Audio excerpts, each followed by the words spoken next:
Une femme mariée. Elle était généreuse avec son époux.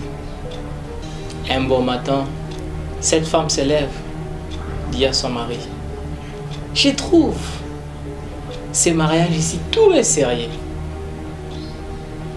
On part au travail, on revient, on investit, on a le temps de divertissement, tout. Mais accorde-moi d'abord la chance d'aimer ces petits voyages du quartier. Je lui vois, il est un peu bizarre, il s'habille bizarrement. Il a le temps de causer et collaborer avec tout le monde. » Son mari lui dit, « Mais ici tu es à l'aise. Tu as tes enfants, tu as tes cartes, tu as tout. » La femme dit, « Non, j'ai pris ma décision et ma décision reste la sienne. Je dois quitter pour aller vivre avec ce voyou du quartier. » Et qu'est-ce qui est arrivé? Un bon matin, l'homme demande à son épouse, « Pourquoi tu veux me quitter ?» Elle lui répond, « Je vais aller vivre avec ce voyou du quartier. Je lui trouve, il est très intéressant. » Et qu'est-ce qui arrive?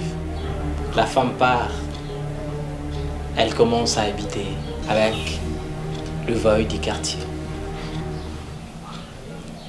Et ce même jour qu'elle est partie, tout d'un coup la nuit, il y a eu une incompréhension qui s'est passée entre eux. Le petit voyou du quartier a frappé cette épouse très sérieusement. La femme lui dit, « Tu es comme ça? Moi, mon mari ne m'a jamais frappé. Il me reproche avec la bouche. Mais comment toi tu peux avoir l'audace de me toucher ?» Le petit voyou du quartier lui répond, « Si tu as laissé ton mari là où tu vivais bien, tu es venu vivre avec moi. Et tu pensais que vivre avec moi c'est facile. C'est que tu vas, ce n'est que le commencement. » Regardez l'erreur que cette femme avait commise. Elle a laissé son époux avec les enfants. Avant qu'elle prenne cette décision, elle avait vu que du côté A, il a fallu qu'elle puisse voir aussi du côté B. Et aller là, ça n'a pas tenu. Tout le temps, elle était menacée, frappée. Et un bon matin, elle se lève, elle dit, « Je dois arrêter avec ça. » Et lorsqu'elle rentre, son époux lui dit, « Mais ici, tu étais à l'aise. Tu as dit que tu dois aller vivre avec les voyous du quartier. Restez là et vivez avec lui. Mais qu'est-ce que tu viens faire encore chez moi? » La femme lui dit, « Je t'en supplie, pardonne. » L'homme lui dit, « Comment dois-je te pardonner? Tu m'as quitté. Tu n'as pas pensé même à l'avenir de nos enfants. J'étais obligé de prendre une autre personne qui allait assurer l'intérêt. Et aujourd'hui, tu reviens pour me dire que je dois encore te donner l'accès de revenir pour continuer. »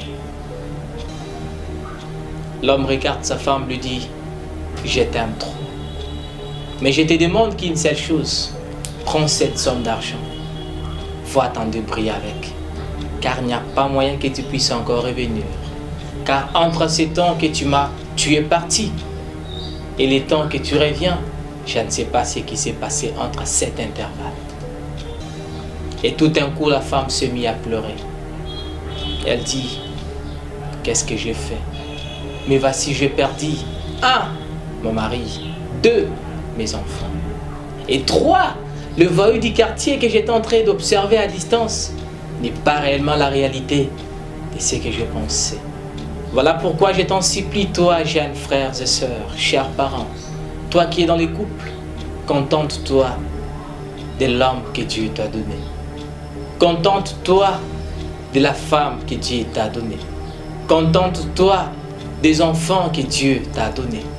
Car un jour, tu sortiras de ta maison et tu te rendras compte que tu as commis une bêtise que tu n'auras jamais à revenir. Car chaque mot que nous faisons sortir de la bouche, on ne peut jamais le faire rentrer. Voilà pourquoi je vous en supplie, vous qui sont dans des relations, prenez le temps d'être sérieux envers vous-même et envers votre prochain. Sinon un jour, vous regretterez le pourquoi vous avez été distrait.